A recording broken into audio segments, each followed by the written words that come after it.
Hello artists and art bros, today I'm going to teach you on how to switch up the colors on a reference picture by using a limited color palette. The pink highlighter is for the initial drawing only, and the reference picture is a screenshot from Macy Peters' acoustic version of her song Wendy. First, I used a flat brush to paint the big shapes and think about the values. At the start, I wanted to add red, but I decided to just use three colors, a cold blue, and a warm yellow. Since I don't have black for my palette, the darkest value will be the pure version of the cold blue on the right. This is on my mind all the time, so that I'll only use the cold blue only in the darkest parts of the image.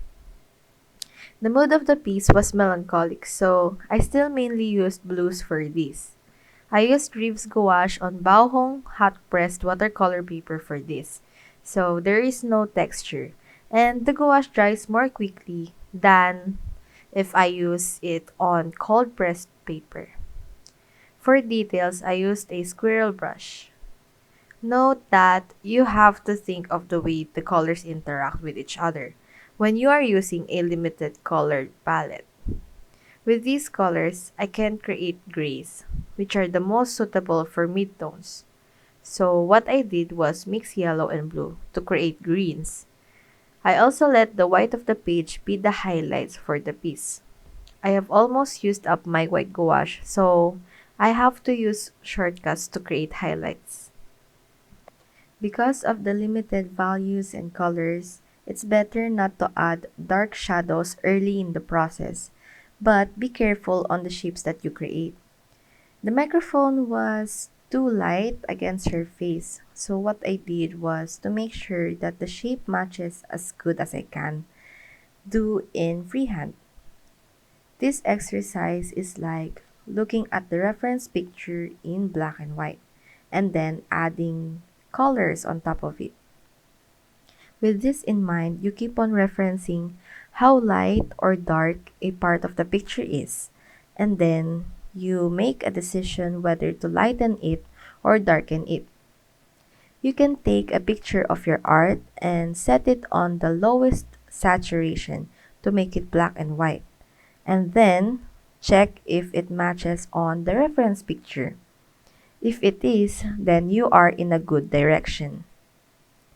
For the color temperature, I just made sure that the highlights are a bit warmer than the shadows because shadows tend to be a bit cooler, like more violet or in this case, more blue. Not all the time that the shadows are cool toned, but because you also factor on the lighting, atmospheric temperature, reflection of other objects, material, etc. But it is surely a darker shade, which will help the forms on the subject. One of the essential steps of my process was darkening the background because the highlights on the face and the hair do not have enough contrast against the background. I lightened it up because I don't want it to be too dark and moody. In the reference picture, the background was a bit grayish, dark blue, and not entirely a vibrant blue.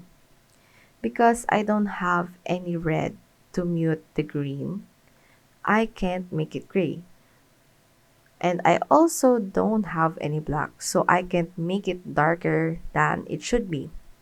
With this careful and deliberate thinking, the colors just pop out on the page. And it is also a matter of preference because as long as your art will turn out as A. Contrasted in values, B. Contrasted in hues, or C. Contrasted in shapes, or many more as long as it has contrast, then your artwork will have definitions in shape and form. Since this is a simple portrait, the details don't matter much to me, but I just want to capture her relaxed feeling when singing. I also noticed that when she sings in acoustic, her nose flares up a bit, so her nose has also some crunch on the middle section of her nose. And I wanted to capture that, so I added it in. And I also added the heart earring because it's kind of cute.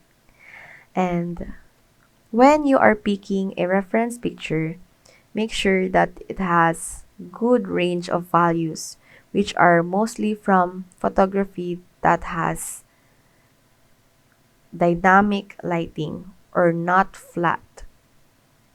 And don't get caught up in details. Only add the elements that you like in the reference picture, and don't worry because as long as it's for practice, you can use it for your own.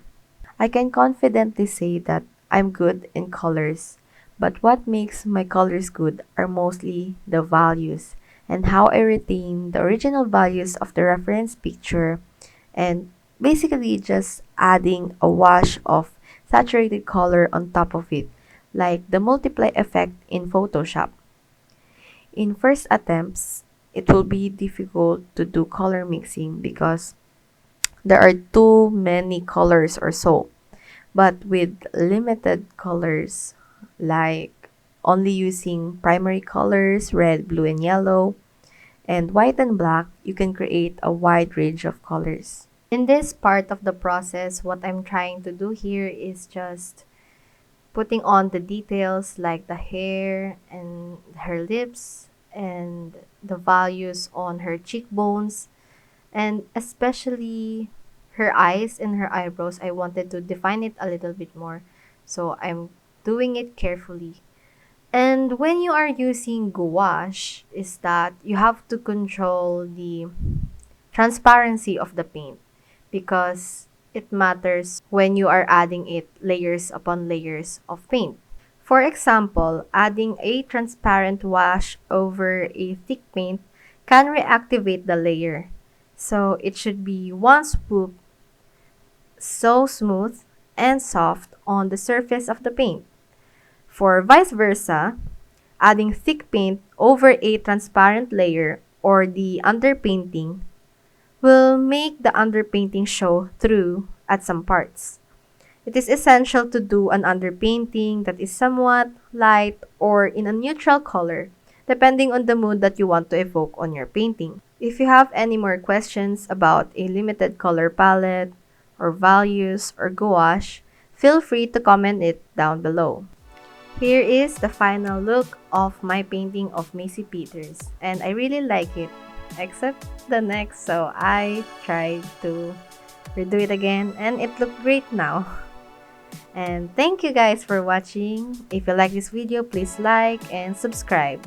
Thank you. Bye!